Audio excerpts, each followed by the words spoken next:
Have you ever felt lost even though you're home? When I returned from war, I wasn't sure I wanted to keep living. But today, I help other veterans heal their souls. This phrase sums up years of pain, silence, and sleepless nights. And perhaps you, watching me, know someone who also carries invisible scars. War ends on the battlefield, but continues within the minds of those who return.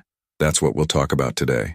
Stay with me until the end, because what you discover now may surprise you and may be exactly what you or someone close to you needs to hear.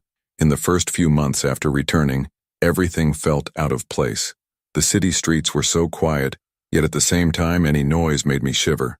People smiled and went about their lives, but inside me, there were still gunshots, explosions, and memories I couldn't silence.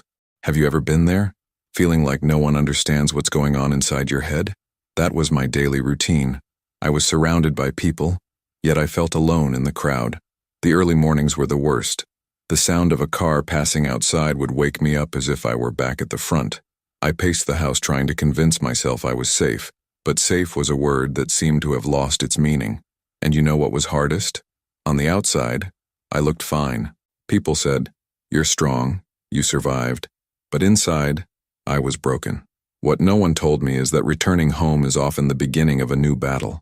A silent battle, fought against memories, nightmares, and feelings you can't explain. It was at that point that I realized I needed to talk about it. I needed to transform my pain into something meaningful. It wasn't easy to admit I needed help. For many of us veterans, asking for help seems like a sign of weakness. But that's when my true healing began.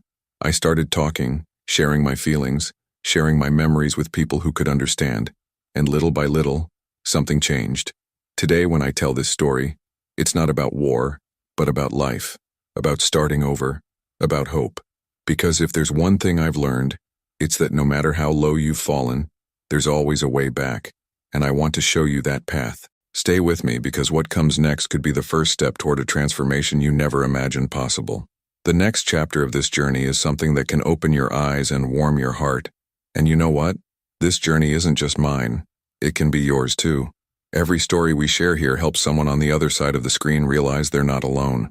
If this topic resonates with you, leave a comment below with what's touched you most so far.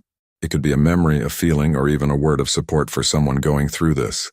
You can't imagine how your words can be a hug for someone struggling in silence right now. And if you found this message valuable, click the like button. It's a simple gesture, but it helps this story reach more people who need to hear it. When you like, YouTube understands this content is important and shows it to others who, like you, may be looking for a little hope. Oh, and if you want to keep following stories like this, subscribe to the channel. Here we talk about pain, but also about healing, overcoming, and new beginnings. Your participation here is what makes this channel grow and reach more people who need to hear that there is a way back. So comment, like, subscribe, and stay with me, because what comes next will deepen this conversation even further, and may be the turning point you've been waiting for. My name is your name. I'm a war veteran, and I carry invisible scars. For a long time, I tried to hide the pain that haunted me, thinking that if I remained silent, it would disappear on its own. But the truth is, the more I kept quiet, the more it grew inside me. It's strange how we can smile on the outside and be completely broken inside, isn't it? I went to family gatherings, said, "Everything's fine," to friends. But deep down, I felt trapped in a war that only I could see.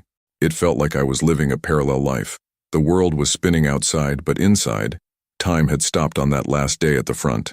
As the weeks passed, I realized that anger and sadness were shaping my mindset. I woke up every day, already tired, as if I'd fought a battle in my sleep. It wasn't just about bad memories.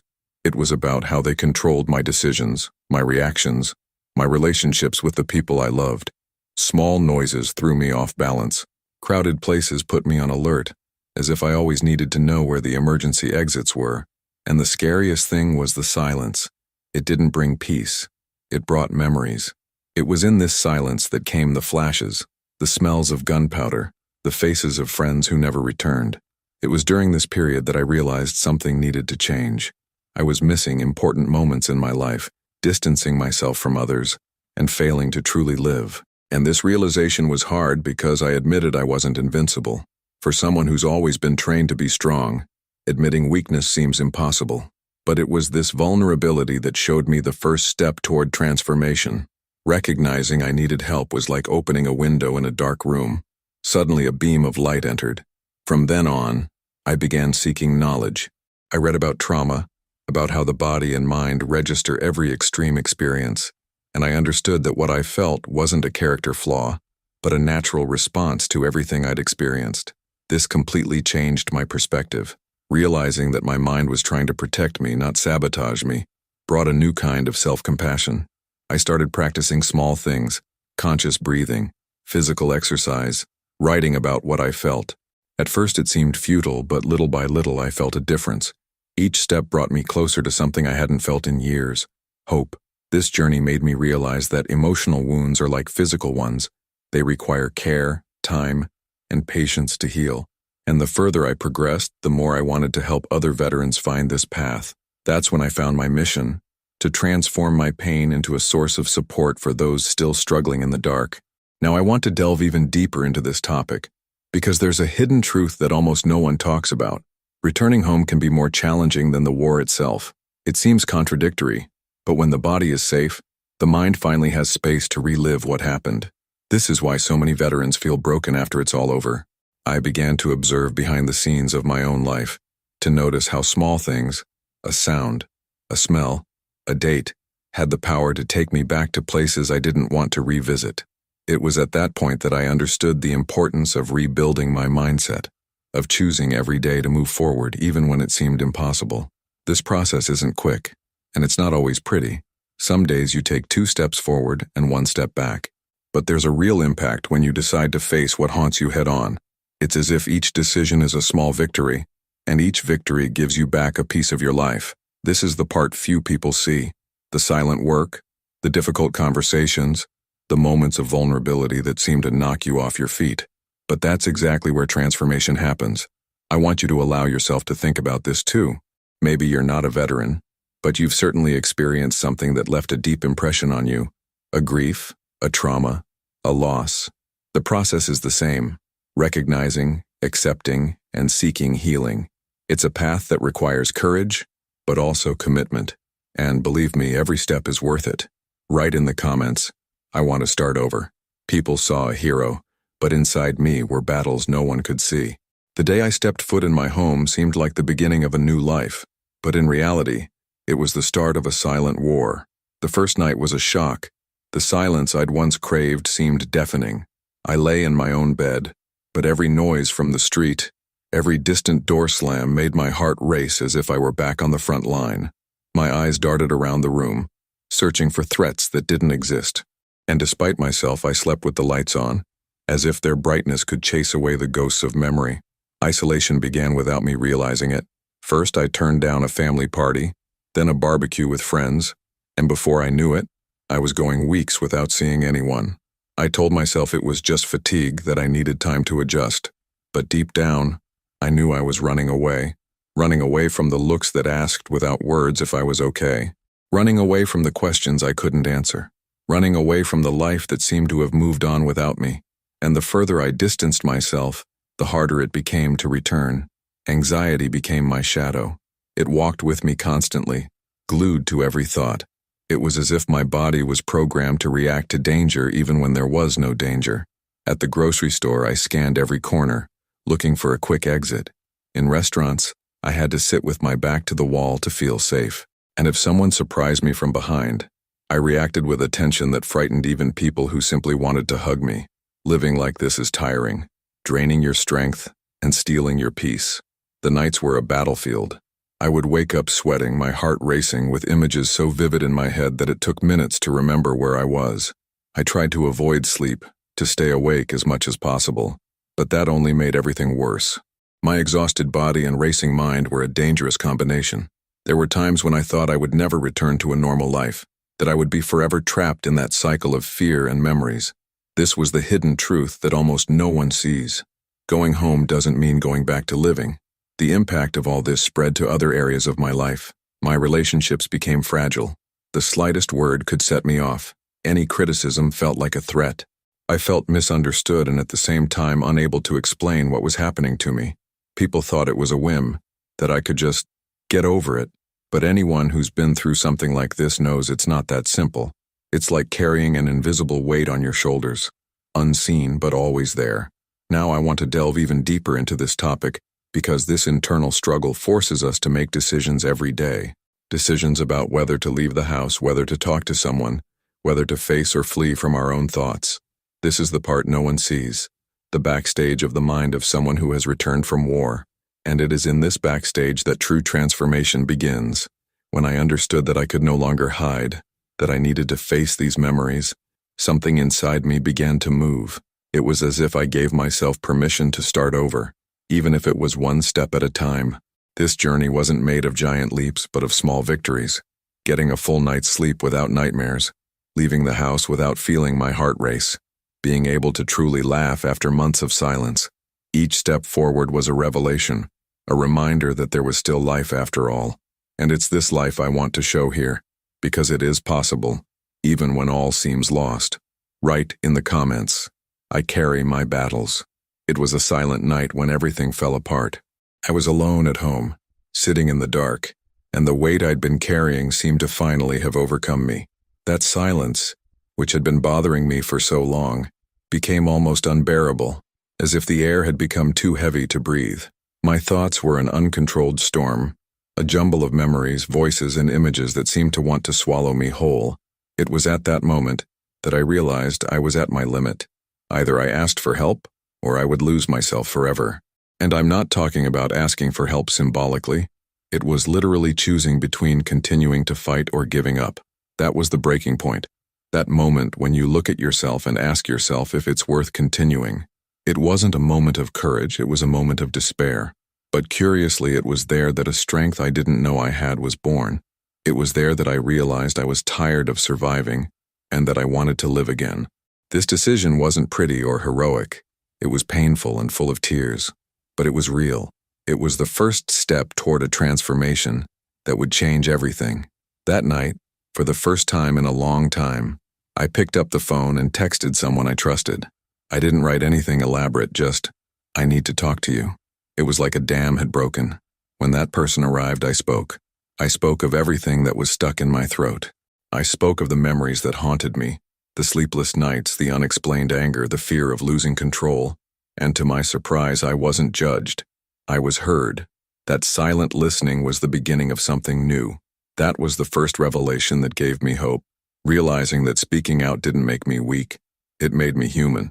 The mindset I'd previously harbored, that I had to endure everything alone, began to crumble. And it was good that it did, because in place of that wall I'd built, a bridge was born. A bridge that reconnected me to the world, to people, to the possibility of healing. It didn't happen overnight, but that conversation was the trigger that changed the course of my story. The following days were difficult but different. For the first time, I knew I didn't have to carry everything alone. I began seeking professional help to understand what was happening to my body and mind. I discovered that what I was experiencing had a name, an explanation, and that there were ways to cope. This was another powerful revelation. Realizing that my suffering wasn't a punishment, it was my brain's response trying to keep me safe. This simple shift in perspective was liberating. Now I want to delve even deeper into this topic, because this moment of rupture, however painful, can be the beginning of something great. It's as if life presents us with a choice: continue to be consumed by memories or begin writing a new story. The decision I made that night changed everything, but it also led me to face truths I'd long avoided. Facing the pain, confronting the triggers, revisiting the inner places I feared most. It was all part of the process. Each step showed me that behind the pain, there was potential for growth I never would have discovered otherwise. Little by little, I began to understand that my scars didn't need to be a source of shame, but could become marks of resilience. This journey showed me that even the darkest moments can be transformed into fuel to help others. And that's what motivates me to this day, knowing that my experience can be the helping hand someone needs to keep going. Write in the comments, I choose to continue. I decided that my pain wouldn't be the end of me. It was a simple thought, but it resonated like a scream inside me. After that night when everything seemed lost, I realized I needed to do something different if I wanted to stay on my feet. That's when I started seeking real help. I no longer wanted to just survive the days, I wanted to live again. And that led me to seek therapy, something I previously thought wasn't for me.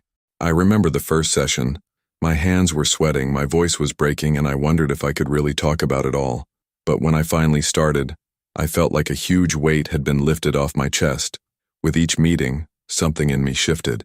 I understood that my brain wasn't my enemy, that it was just trying to protect me from pain. This shifted my mindset. I stopped seeing myself as broken and started seeing myself as someone rebuilding. It was also during this time that I rediscovered my faith.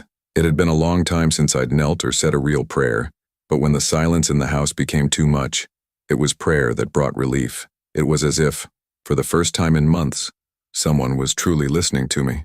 This combination of therapy and spirituality was essential to my transformation. Another important part was finding others who were on the same journey. I joined a veterans support group, and for the first time I didn't have to explain how I felt, because everyone there understood. This had a huge impact on my recovery. I looked at those men and women, each carrying their own story of pain and resilience, and realized I wasn't alone. It was as if that group was a mirror showing me that it was possible to weather the storm and come out the other side. These encounters weren't just conversations, they were revelations. Each story was a piece of a puzzle that helped me understand myself. Little by little, I realized my mission was greater than just healing myself. I wanted to be a bridge for others still trapped in the darkness. This decision changed my routine, my priorities, and even my way of seeing the future. I began to learn more about mental health, how trauma affects the body, and how small daily decisions can change the trajectory of an entire life. Now I want to delve even deeper into this topic, because this turning point is more than an isolated moment. It's the beginning of a journey. It's not just about finding a solution, but about building a new mindset. Accepting that the past is part of who we are but doesn't have to dictate our destiny. This realization was liberating. I discovered that I could use pain as fuel to help others, that I could transform my suffering into a stage of hope for those who haven't yet found a way out. This choice led me to take action. I began visiting hospitals, talking to families, and speaking at community gatherings about the importance of seeking help. Each time I opened my mouth to tell my story, it was as if another piece of me was restored. The pain didn't disappear completely, but it became something I could use to create something good, and that's what keeps me going to this day, knowing that my experience could be the answer someone is searching for. Write in the comments, transforming my pain. At first, the steps seemed too small to make a difference, but I decided each one would be a victory. The first was creating a simple routine. I would wake up and, even if I didn't feel like it, I would make my bed. It was a small gesture, but it provided a sense of order amidst the chaos of my mind. Next, I began writing down what I felt. Putting everything that tormented me on paper was like emptying a backpack full of rocks. It wasn't pretty to read, sometimes hard and painful, but it was necessary. This was one of the first habits that showed me I could organize my thoughts, name what I felt, and find patterns that had previously gone unnoticed. I also started taking care of my body. Short walks at first, just to the end of the street and back. Gradually, I increased the distance. Physical movement seemed to open space for my mind to breathe. The impact of feeling the sun on my face, hearing the sound of the wind, and simply being present was transformative. Nature has a healing power that we often underestimate. Every step I took outside was a reminder that I was moving forward, even if slowly. I learned to pay attention to my breathing. It may seem simple, but when your heart races and your mind goes into overdrive, stopping for a moment and taking a deep breath can change everything. I used a technique where I inhaled for a count of 4, held it for 4 seconds, and then exhaled slowly. This simple exercise helped me regain control in moments of anxiety. It's something anyone can do, anywhere, without needing anything other than yourself. Another key was carefully choosing who I shared my pain with. Not everyone is ready to hear what a veteran has to say, and that's okay. But finding someone who truly listens, without judgment, makes all the difference. This support network could be a friend, a therapist, a spiritual leader, or even another veteran. The important thing is not to isolate yourself. Isolation only makes the voices in your head louder. I also started celebrating small achievements. Sleeping a full night without nightmares was a reason to be thankful. Being able to go to a social event without feeling like running away was a victory. These small victories are signs that healing is happening, even when it seems slow. And it's important to acknowledge them, because it strengthens the mindset of progress. Now I want to delve even deeper into this topic, because these seemingly simple steps are the foundation of lasting transformation. There's no magic formula for healing internal wounds. But there is consistency, repetition, and daily choices. It's a process that requires patience, but each effort builds something within us. Learning to look at yourself with compassion, respect your limits, and celebrate your progress is part of this journey of reconstruction. What began as small gestures became a new way of living. The pain was still there, but it no longer controlled everything, and that's liberating. The feeling of having a little more control over one's own story is what gives me the strength to keep going. That's when I realized that what I was building was more than just my own healing. It was a path others could follow. Leave in the comments, one step at a time. Today, my purpose is to be the voice I needed to hear in the past.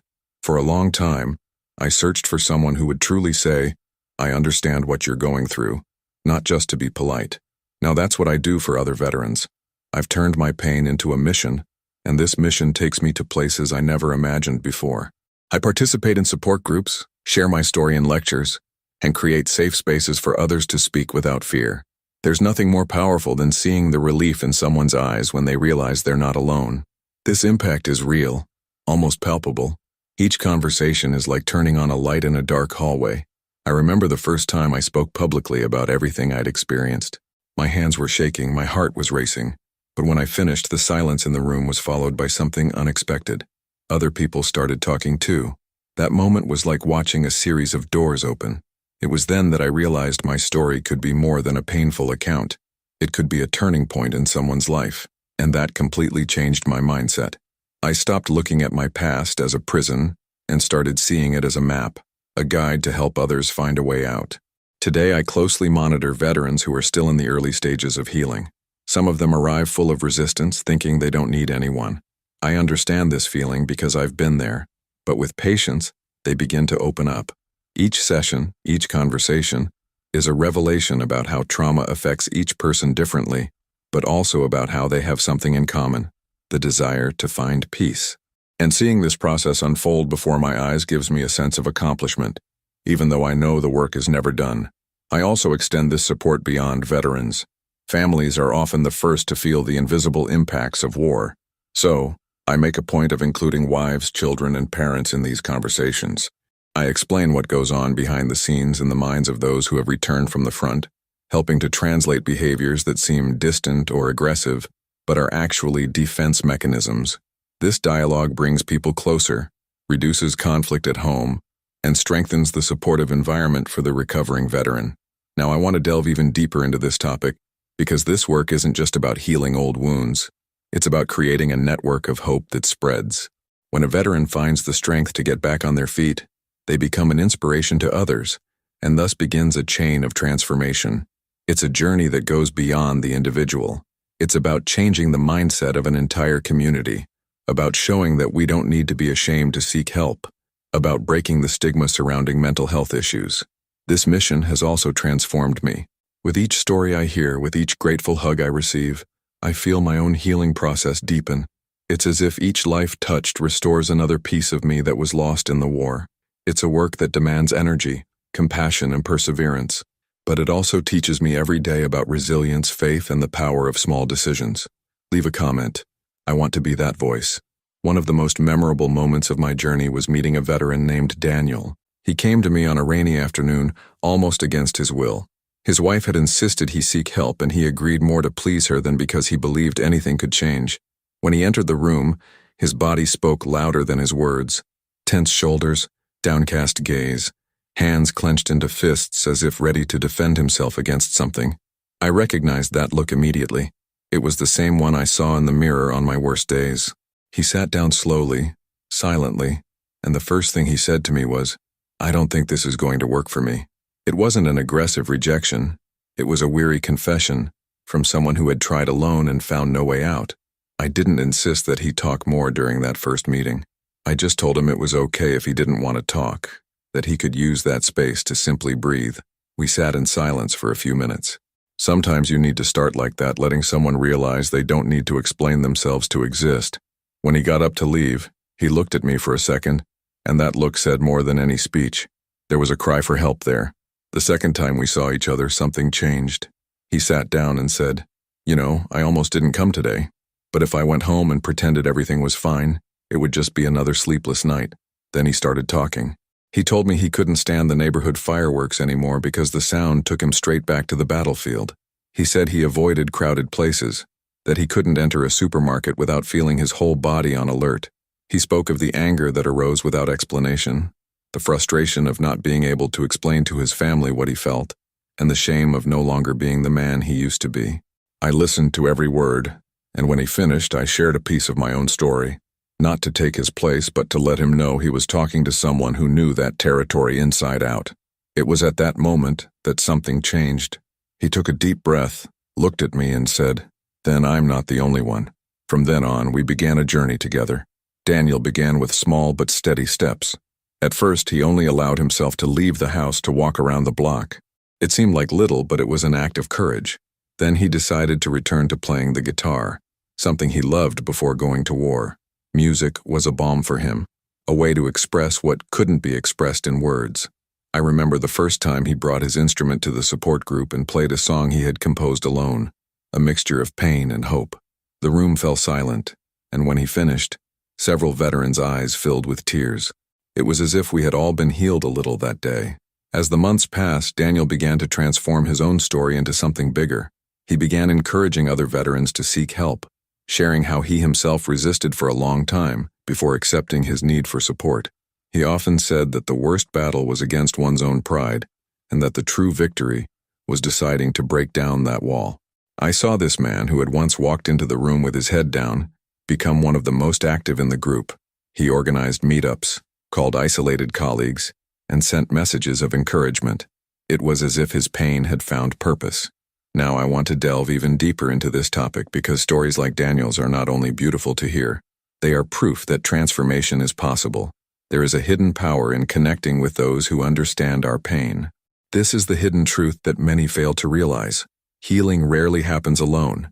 It happens through encounters. Each time Daniel took a step, others felt motivated to do the same. It's as if one small flame ignited another, and suddenly the entire room was illuminated. The impact of this goes far beyond an individual life. It changes families, relationships, and even the way the community views veterans. These behind-the-scenes moments are where the real magic happens. It's not something that appears in headlines or on social media. It's something quiet, built on honest conversations, quiet tears, and daily decisions. Seeing this transformation unfold before my eyes reminds me why I do what I do. It's not just about telling stories of overcoming, it's about creating a space where other stories can be born. Every veteran who finds hope becomes a new voice echoing that message, and the effect is powerful.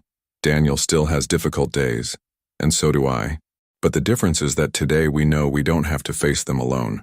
There's a network, a support system, a place to fall when our minds are heavy. This is liberating. This journey teaches me daily that each person is capable of rebuilding their own life, as long as they take the first step. And each step they take strengthens my journey as well. This exchange is what keeps alive the flame that once seemed extinguished within me. Leave a comment. Stories that turn on lights. If you're going through this, know that you're not alone. This is perhaps the phrase I repeat most often to every person I meet, because it was exactly what I needed to hear when I was at rock bottom. I know what it's like to wake up with a heavy chest, feeling like the day will be just another battle against yourself. I know what it's like to look in the mirror and not recognize the face you see there because it seems tired, distant, as if life has drained away. I know what it's like to lie down at night and pray for sleep to come quickly, just to have a few hours relief, and at the same time, fear that sleep will bring back the memories you're trying to forget. This is a weight no one should carry alone. But there's something no one told me back then that I want you to understand now. Your story isn't over. There is a way, even when there seems no way out.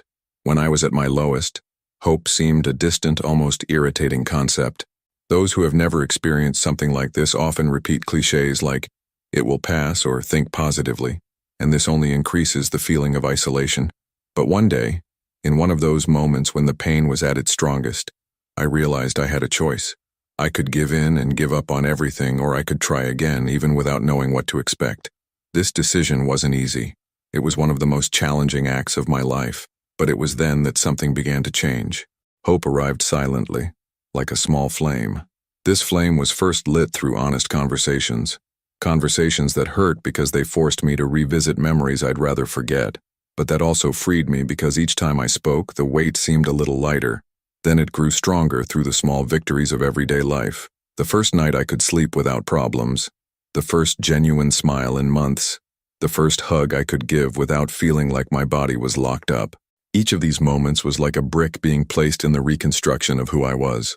Over time, I realized that hope wasn't just a pretty idea to motivate me. Hope is a decision. It's a daily choice to keep trying.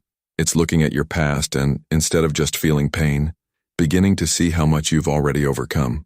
It's accepting that the path won't be perfect, that there will be days of setbacks, but that even on those days, you can choose to take a small step. This is the hidden truth no one told me. Transformation isn't an event, it's a process. Now I want to delve even deeper into this topic, because hope without action is like a seed without water. It may have potential, but it won't grow. I had to decide every day that I was going to get up. Sometimes the daily step was simply taking a shower and opening the window. Other days, it was having the courage to call someone and tell them I was feeling unwell. These gestures seem small, but they're huge when you're fighting against yourself. It's as if every decision is a vote in favor of your own life, and every vote counts. Behind the scenes of this journey, away from everyone's eyes, is where true transformation happens. It's when you cry alone in the car and decide to go home and try again. It's when you hold the hand of someone you love and admit you're not okay and feel the weight lift a little. It's when you discover you don't have to be strong all the time, that you can fall apart, that you can ask for help, and that this doesn't make you weak. It makes you human. When I look back today, I see that rock bottom was also the starting point for something new. And this makes me believe that as real as the pain is, it can be transformed. The impact of realizing this is enormous. You stop being held hostage by the past and start building a future with more purpose. You begin to understand that everything you've experienced, including the wounds, can serve to help others. And that's what transforms pain into something meaningful.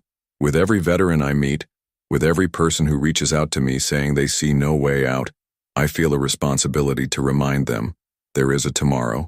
It may be hard to believe now, but it exists. This tomorrow may begin with small steps, with discreet gestures, but it exists. And when you begin walking, you realize you are not alone. There are people, groups, professionals, friends, and even strangers who are willing to walk with you. That's the power of a support network. It's what keeps the flame of hope from fading. The transformation I experienced taught me that starting over isn't about erasing the past. It's about building something new from it. It's about choosing, every day, who you want to be from now on. It's about looking at your scars and seeing them as a story of resilience, not failure. I know it's hard to believe this when you're in the midst of chaos, but it's possible. I'm proof of this, and so are thousands of others. And perhaps this is the greatest revelation of all. You don't have to hit rock bottom to decide to change.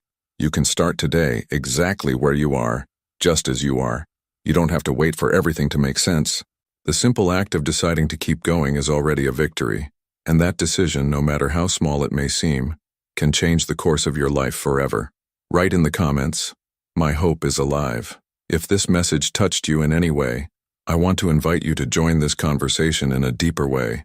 When you share what you feel, you not only release the weight that's inside you, but you also help others realize they're not alone.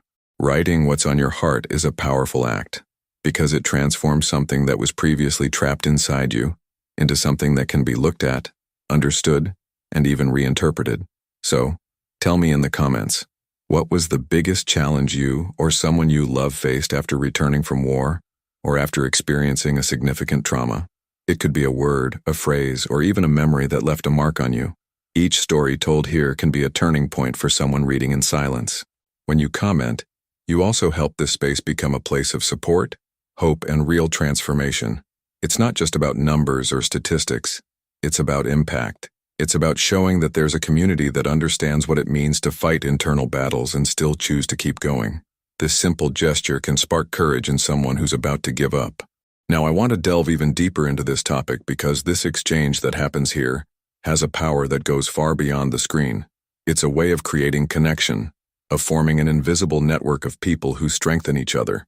That's why it's also important to leave a like. It may seem like a small detail, but it's this small click that makes the video reach others who need to hear this message.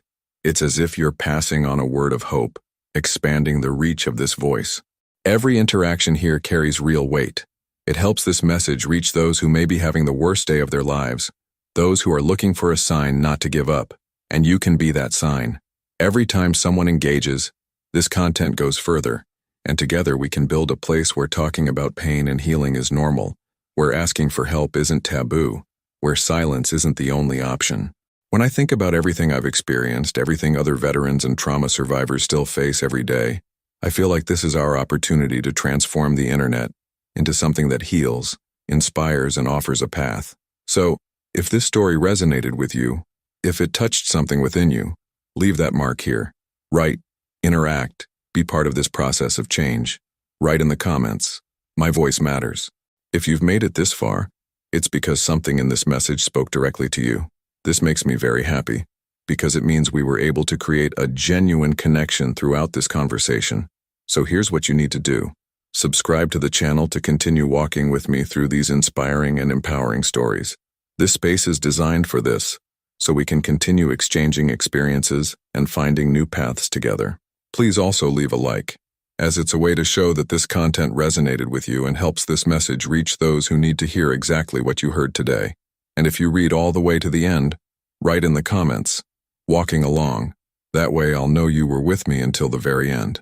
And if you want to continue this reflection, there's a video here that complements this topic and will help you take the next step on this journey. Click and follow me there.